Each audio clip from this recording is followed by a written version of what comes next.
السلام علیکم ورحمۃ اللہ وبرکاتہ۔ اعوذ باللہ من الشیطان الرجیم، بسم اللہ الرحمن الرحیم۔ ان فی خلق السماوات والارض واختلاف اللیل والنہار لآیات لأولی الالباب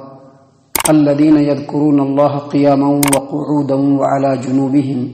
ویتفکرون فی خلق السماوات والارض ربنا ما خلقت هذا باطلا سبحانک فقنا عذاب النار۔ بے شک آسمانوں اور زمین کی پیدائش میں، رات اور دن کے باری باری آنے جانے میں عقل والوں کے لیے نشانیاں ہیں، اور عقل والے وہ لوگ ہیں یذکرون اللہ قیاما وقعودا وعلی جنوبہم، جو اللہ تبارک و تعالیٰ کو کھڑے ہونے کے حالت میں بھی، بیٹھے ہونے کے حالت میں بھی اور لیٹے ہونے کی حالت میں بھی اللہ کو یاد کرتے رہتے ہیں۔ وَيَتَفَكَّرُونَ فِي خَلْقِ السَّمَاوَاتِ وَالْأَرْضِ، آسمانوں اور زمین کی پیدائش میں غور و فکر کرتے رہتے ہیں۔ رَبَّنَا مَا خَلَقْتَ هَذَا بَاطِلًا، اور وہ کہتے ہیں کہ اے ہمارے رب، ان تمام چیزوں کو تو نے یوں ہی بیکار پیدا نہیں کیا۔ سبحانک فقنا عذاب النار، اے اللہ تبارک و تعالیٰ تو پاک ہے، پس تو ہمیں جہنم کی آگ سے بچا لے۔ معزز سامعین کرام، سورہ آل عمران سورہ نمبر 3 اور اسی سورت سے ابھی آپ کے سامنے آیت نمبر 190 اور 191 یہ دو آیات تلاوت کی گئی، اور دونوں آیات کا ترجمہ بھی آپ کے سامنے پیش کیا گیا۔ پہلی جو آیت کریمہ ہے اس میں اللہ تبارک و تعالیٰ نے بتلایا ہے کہ یہ جو کائنات ہے، آسمان، زمین اور اس کے اندر تمام چیزیں ہیں، اور اسی طرح سے ہم جو اس دنیا میں رہتے ہیں اس میں دن اور رات، دن آتا ہے تو رات چلی جاتی ہے، رات آتی ہے تو دن چلا جاتا ہے۔ تو دن اور رات کے آنے جانے میں جو عقل مند لوگ ہیں ان کے لیے نشانیاں ہیں، یعنی اللہ تبارک و تعالیٰ نے اس آیت کریمہ کے ذریعے سے یہ بتلایا کہ یہ جو پورا کا پورا کائنات ہے، کائنات کے اندر جو نظام ہے، بالکل ایک مضبوط مربوط جو سسٹم ہے، ہر چیز اپنے اپنے مقام پہ بالکل چل رہا ہے، یہ دراصل اس بات کو درشاتا ہے، اس بات کو واضح کرتا ہے کہ یہ پورا کائنات، پوری کائنات اور کائنات کا پورا نظام یہ کسی طاقتور ہستی کے قبضہ قدرت میں ہے، اس کے ہاتھ میں ہے، اور وہ ہستی جو ہے وہ اللہ تبارک و تعالیٰ ہے، جس نے تمام چیزوں کو اپنے حد کے دائرے میں بالکل جکڑ کر کے رکھا ہے۔ آپ دیکھیں گے جب سورج نکلتا ہے تو چاند کی روشنی نہیں رہتی ہے، لیکن جب سورج غروب ہو جاتا ہے تو چاند کی روشنی آ جاتی ہے۔ جب دن نکلا ہوا ہوتا ہے تو رات کا کہیں پہ اتا پتہ نہیں ہوتا ہے ہمارے سامنے، لیکن جب دن جاتا ہے تو اس کے فوراً بعد رات آ جاتی ہے۔ اسی طرح سے کائنات کا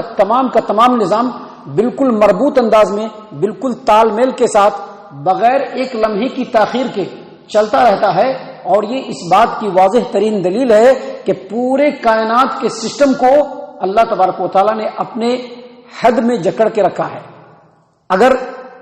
کوئی بھی اللہ تبارک و تعالیٰ کے حد سے آگے نکلنے کی کوشش کرے گا وہ کبھی نہیں کر پائے گا، اور یہی وجہ ہے کہ کائنات کا نظام چل رہا ہے، اور اس میں جو عقل مند لوگ ہیں ان کے لیے نشانیاں ہیں، ان کے لیے نصیحت ہے۔ اللہ تبارک و تعالیٰ نے آیت کریمہ کے آخر میں کہا کہ لآیات لأولی الالباب، عقل والوں کے لیے اس میں نشانی ہے۔ معزز سامعین کرام، یہ جو آیت کریمہ ہے آیت نمبر 190 سے لے کر کے آخر آیت تک، یہ جو اب یہاں پہ سورت ختم ہوگی، 10 آیات ہیں، سورہ آل عمران کے آخری 10 آیات ہیں۔ صحیح البخاری کتاب التفسیر کی روایت ہے، صحیح مسلم کتاب صلاۃ المسافرین کی روایت ہے کہ نبی صلی اللہ علیہ وسلم جب رات کو بیدار ہوتے رات کی نماز پڑھنے کے لیے، جب نبی صلی اللہ علیہ وسلم رات کو بیدار ہوتے رات کی نماز پڑھنے کے لیے، تو آپ صلی اللہ علیہ وسلم آسمان کی طرف دیکھ کر کے یہ 10 آیات پڑھتے تھے، اور اس کے بعد وضو کرتے تھے، کیونکہ یہ جو 10 آیات ہیں بہت اہم ترین 10 آیات ہیں، جس میں اللہ تبارک و تعالیٰ نے لوگوں کو توحید کے زبردست دلائل بیان کیے، اور ایمان والوں کے لیے کچھ دعائیں ہیں جو اللہ تبارک و تعالیٰ نے ان 10 آیات کے اندر بیان کی ہیں، اور ایمان والوں کے لیے بہت زیادہ تسلیاں ہیں جو ان 10 آیات میں اللہ تبارک و تعالیٰ نے بیان فرمائے۔ معزز سامعین کرام، اللہ تبارک و تعالیٰ نے اس کے بعد بیان فرمایا الذین یذکرون اللہ قیاما وقعودا وعلی جنوبہم، جو عقل مند لوگ ہوتے ہیں وہ چاہے بیٹھے ہوئے ہوں، چاہے چل رہے ہوں، چاہے لیٹے ہوئے ہوں، ہر حال میں اللہ تبارک و تعالیٰ کو یاد کرتے رہتے ہیں۔ کیوں یاد کرتے رہتے ہیں؟ کیونکہ یہ جو کائنات ہے، کائنات کا جو نظام ہے، یہ ان کے لیے نشانیاں ہیں، یہ عقل مند لوگوں کی نشانیاں ہیں۔ یعنی اس آیت کریمہ کے اس ٹکڑے میں اللہ تبارک و تعالیٰ نے یہ بیان فرمایا کہ عقل مند لوگ وہ ہیں جو کائنات کے اندر غور و فکر کرتے رہتے ہیں،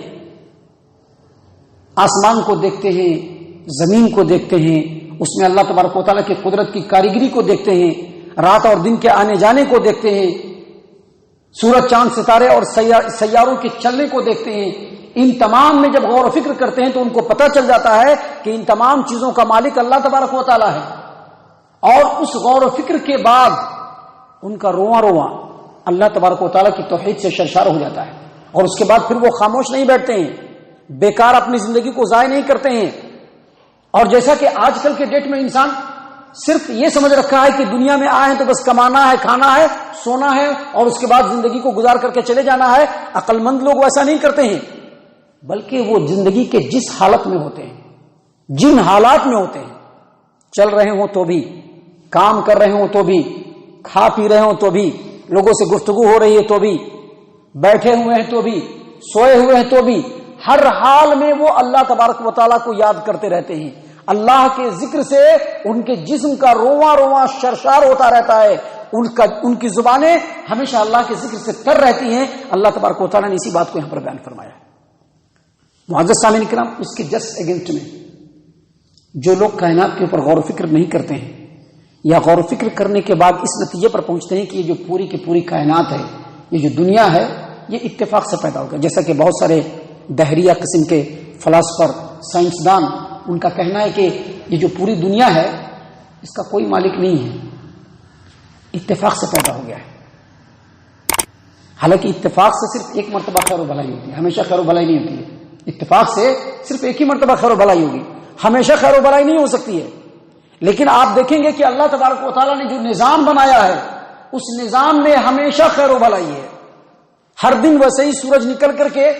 لوگوں کی رہنمائی کر رہا ہے، ہر دن ویسے ہی سورج نکل کر کے لوگوں کے فصل کو پکاتا ہے، ہر دن جب بھی موسم آتا ہے، برسات ہوتی ہے تو لوگوں کے لیے روزی روٹی کا انتظام ہوتا ہے۔ تو یہ جو ہر روز خیر و بھلائی ہو رہی ہے، یہ اتفاق سے نہیں ہو سکتی۔ لہذا جو لوگ ایسا سوچتے ہیں، اللہ تبارک و تعالیٰ نے فرمایا کہ وہ عقل مند نہیں ہے۔ اور اس کے بعد آیت کریمہ میں آگے اللہ تبارک و تعالیٰ نے فرمایا، الذین یذکرون اللہ قیاما وقعودا وعلی جنوبہم ویتفکرون فی خلق السماوات والارض۔ آسمان و زمین میں عقل مند ہمیشہ غور و فکر کرتے رہتے ہیں، دیکھتے رہتے ہیں کہ یہ تمام کی تمام چیزیں ہیں، یہ کیسے اللہ تبارک و تعالیٰ کی قدرت کی کاریگری کو درشا رہا ہے، لوگوں کو بتلا رہا ہے۔ اور اس کے بعد غور و فکر کرنے کے بعد وہ اس نتیجے پر پہنچتے ہیں کہ اس دنیا کے اندر اللہ تبارک و تعالیٰ نے جتنی مخلوقات کو پیدا کیا ہے، اس میں یقینی طور پر عقل مند اگر ہے تو کوئی انسان ہی ہے۔ اور اللہ تبارک و تعالیٰ نے انسانوں کو اس لیے پیدا کیا ہے کہ وہ آ کر کے کائنات میں غور و فکر کریں، کیونکہ دنیا کی زندگی گزرنے کے بعد ان کے لیے آخرت کی زندگی ہے، اور وہاں پر ان کے اعمال کا جزا اور سزا ملنے والا ہے۔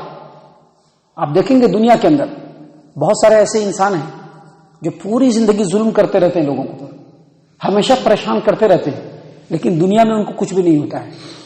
اس کا کیا مطلب ہے؟ غور فکر کرنے والے یہ سمجھ جاتے ہیں کہ اس دنیا کے بعد ایک آخرت کی زندگی ہے جہاں پر ایسے لوگوں کا حشر ہونے والا ہے۔ آپ یہ بھی دیکھیں گے کہ بعض اوقات کچھ ایسے لوگ بھی ہوتے ہیں جو اللہ تبارک و تعالیٰ کے نیکوکار بندے ہوتے ہیں،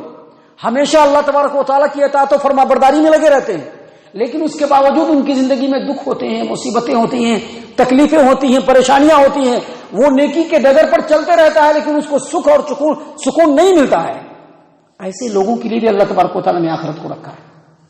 جہاں پر ان کے اعمال کے مطابق اللہ تبارک و تعالیٰ ان کو آرام و سکون میں جگہ دے گا۔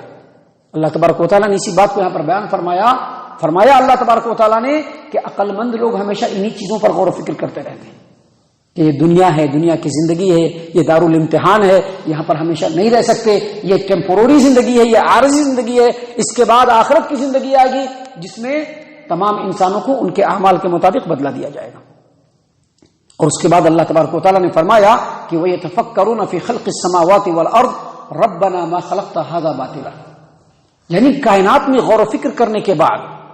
کائنات میں غور و فکر کرنے کے بعد جو اللہ تبارک و تعالیٰ کے عقل مند بندے ہیں وہ یہ کہنے پر مجبور ہو جاتے ہیں کہ ربنا ما خلقت هذا باطلا، یہ جو اتنی دنیا ہے، دنیا کی جو تڑک بھڑک ہے، یہاں پہ جو اتنے انتظام و انصرام ہے، اللہ تبارک و تعالیٰ نے جو سورج بنایا ہے، چاند بنایا ہے، ستارے بنائے ہیں، دن بنائے ہیں، رات بنائے ہیں، زمین بنایا ہے، زمین کے اندر انسانوں کے لیے جو ضروریات ہیں، ربنا ما خلقت ھذا باطلا، اللہ تبارک و تعالیٰ تو نے اس کو بیکار پیدا نہیں کیا ہے، بیکار پیدا نہیں کیا۔ یہ جو باطلا ہے، باطل کے کئی معنی ہیں، جس طرح حق کے کئی معنی ہیں ویسے ہی باطل کے بھی کئی معنی ہیں۔ باطل کا معنی ہوتا ہے جھوٹ، باطل کا معنی ہوتا ہے جھوٹی بات، باطل کا معنی ہوتا ہے بہتان، اور اسی طرح سے باطل کا معنی عبث اور بیکار بھی ہوتا ہے۔ یہاں پر اللہ تبارک و تعالیٰ نے اسی بات کو بیان فرمایا کہ اللہ تبارک و تعالیٰ کے نیک بندے پورے کائنات کے اندر غور و فکر کرنے کے بعد یہ بات کو کہنے پر مجبور ہو جاتے ہیں کہ ربنا ما خلقت ھذا باطلا، اللہ تبارک و تعالیٰ آپ نے اس کائنات کو بیکار میں پیدا نہیں کیا ہے۔ جیسا کہ بعض لوگ کہتے ہیں نا، یہ جو پوری کائنات ہے مادوں کو ملنے سے بنا ہے، ہائیڈروجن ملا تو آسمان بن گیا، سورج بن گیا، ہائیڈروجن ملا تو کیا ہوا؟ سورج بن گیا، سورج پھر گردش کرنے لگا، پھر اس کا ایک حصہ ہٹا تو زمین بن گئی، زمین گردش کرنے لگا، پھر اس کا ایک حصہ ہٹا تو جو ہے چاند بن گیا۔ اس طرح سے اتفاق سے پوری کائنات بن گئی اور کائنات چل رہا ہے، پھر ایک ٹائم آئے گا تو پھر یہ برباد ہو جائے گا اور پھر سے بن جائے گا۔ یہ بیکار کی باتیں، یہ بے عقلوں کی باتیں ہیں، عقل مند لوگوں کی باتیں نہیں ہیں۔ اللہ تبارک و تعالیٰ نے اسی بات کو بیان فرمایا کہ غور و فکر کرنے کے بعد ایمان والے کہتے ہیں کہ اللہ تبارک و تعالیٰ آپ نے ان تمام چیزوں کو بیکار پیدا نہیں کیا ہے۔ قرآن کریم کہہ رہا ہے، اللہ تبارک و تعالیٰ فرما رہے ہیں کہ جو پوری دنیا ہے بیکار نہیں ہے، بلکہ یہ پوری کی پوری دنیا انسانوں کی خدمت پہ مامور ہے، اس کی ہر چیز انسانوں کی خدمت کر رہی ہے۔ سوچئے کتنی بڑی بات ہے۔ آج ہم انسان یہ سمجھتے ہیں کہ یہ زندگی ہماری ہے اور ہم جو چاہے کرتے رہیں اور ہمارے لیے کچھ بھی نہ ہو، ایسا نہیں ہے۔ اللہ تبارک و تعالیٰ نے پہلے انسانوں کو پیدا کرنے سے پہلے اس دنیا کی تمام چیزوں کو پیدا کیا۔ پہلے انسان کو پیدا نہیں کیا، پہلے دنیا کی تمام چیزوں کو پیدا کیا اور اس کے بعد انسان کو پیدا کیا۔ اب انسان ان تمام چیزوں سے، جتنے بھی سورج ہیں، چاند ہے، ستارے ہیں، سیارے ہیں، دن ہے، رات ہے، سب سے انسان فائدہ اٹھا رہا ہے، سب انسانوں کی خدمت کے اوپر مامور ہے۔ ابھی دیکھیے جو سورج نکلتا ہے نا، اس سے انسانوں کو روشنی ملتی ہے اور سورج کی گرمی سے پھل بھی پکتے ہیں، سورج کی گرمی سے پھل بھی پکتے ہیں، پکتے ہیں۔ یہ جو چاند ہے نا، چاند کی روشنی میں بھی رات کو انسان اپنے راہ کو دیکھتا ہے اور چاند کی روشنی سے پھلوں میں رس آتا ہے، رس جو پھلوں میں رس آتا ہے نا، یہ چاند کی روشنی سے آتا ہے۔ دن میں انسان اپنے کام کرتا ہے، رات میں انسان سوتا ہے۔ اسی طرح سے آپ دیکھیں گے کائنات کی جتنی چیزیں ہیں سب کے سب انسان کی خدمت پر مامور ہے۔ اللہ تبارک و تعالیٰ نے سب کو انسانوں کے لیے پیدا کیا ہے۔ اب سوال یہ کہ انسانوں کو کس لیے پیدا کیا؟ تو جو عقل مند لوگ ہوتے ہیں وہ سمجھ لیتے ہیں کہ جب انسانوں کی خدمت کے لیے تمام چیز ہے تو انسان اللہ تبارک و تعالیٰ کی فرما برداری کے لیے، اللہ تبارک و تعالیٰ کی عبادت کو انجام دینے کے لیے، اللہ نے قرآن کریم میں سورۃ الذاریات میں آیت نمبر 56 میں اس بات کو واضح بھی کیا ہے۔ اللہ تبارک و تعالیٰ نے فرمایا وما خلقت الجن والانس الا لیعبدون، ہم نے جناتوں اور انسانوں کو صرف اپنی عبادت کے لیے پیدا کیا ہے۔ اب یہ عبادت کیا ہے؟ عبادت کا لفظ بولا جاتا ہے تو ہم یہ سمجھتے ہیں کہ عبادت کا مطلب یہ ہے کہ 5 وقت نماز پڑھ لینا، روزہ رکھ لینا، عید جب آئے تو عید پڑھ لینا، جمعہ کے دن جمعہ پڑھ لینا، یہ ہم لوگ عبادت سمجھتے ہیں۔ نہیں، عبادت یہ نہیں ہے۔ عبادت کا مفہوم بھی بہت وسیع ہے۔ عبادت کا مطلب ہے کہ انسان اپنی زندگی کے ہر شعبے میں، ہر حصے میں، ہر مرحلے میں اللہ تبارک و تعالیٰ کے حکموں کی فرما برداری کرے، اسی کو عبادت کہتے ہیں، جس میں شرک کا رد بھی آتا ہے، توحید کا اس بات بھی آتا ہے، دنیا کے اندر رہنے سہنے کے طریقے بھی آتے ہیں، سماج و معاشرے میں ہم کیسے لوگوں کے ساتھ سلوک کریں یہ بھی آتا ہے، ہماری تجارتیں کیسی ہوں، ہماری زندگی کیسے ہو، ہماری فیملی کیسے رہے، ہمارے بال بچے کیسے رہیں، یہ تمام کی تمام عبادتوں کے اندر آتا ہے اور انسانوں کو اسی لیے پیدا کیا گیا ہے۔ اللہ تبارک و تعالیٰ نے اسی بات کو یہاں پر بیان فرمایا اور پھر اس کے بعد کہا اللہ تبارک و تعالیٰ نے کہ نیکوکار لوگ جب غور و فکر کرتے ہیں کائنات کے اندر تو کہتے ہیں کہ اے ہمارے رب، آپ نے ان تمام چیزوں کو بیکار پیدا نہیں کیا ہے، سبحانک، اللہ تو پاک ہے، فقنا عذاب النار، ہم لوگوں کو جہنم کی آگ سے بچا لے۔ معزز سامعین کرام، آگے اس سورۃ کریمہ میں اور بھی بہت ساری باتیں ہیں جو اسی تعلق سے ہیں، جس کو اللہ تبارک و تعالیٰ نے خالص ہماری ہدایت و رہنمائی کے لیے بیان فرمائے ہیں۔ اللہ تعالیٰ سے دعا ہے کہ اللہ تبارک و تعالیٰ ہم تمام کو ان تمام باتوں کے اوپر خوب غور و فکر اور تدبر کرنے کے ساتھ ساتھ ان باتوں کے اوپر عمل کرنے کی توفیق عنایت فرمائے، آمین۔ اللہ تعالیٰ ہم تمام کو صحیح معنوں میں پکا سچا مومن مسلمان بنائے، اللہ اور اس کے رسول صلی اللہ علیہ وسلم کی اطاعت و فرما برداری کرنے والا بنائے، صحابہ کرام رضی اللہ عنہم کے طریقے پر چلنے والا بنائے، جنت الفردوس میں جگہ عطا فرمائے۔ اے اللہ ہم تمام کو جہنم سے پناہ دے، اے رب العالمین ہم تمام کو جہنم سے پناہ دے، اے مالک الملک ہم تمام کو جہنم سے پناہ دے، آمین یا رب العالمین۔ وما علینا الا البلاغ المبین۔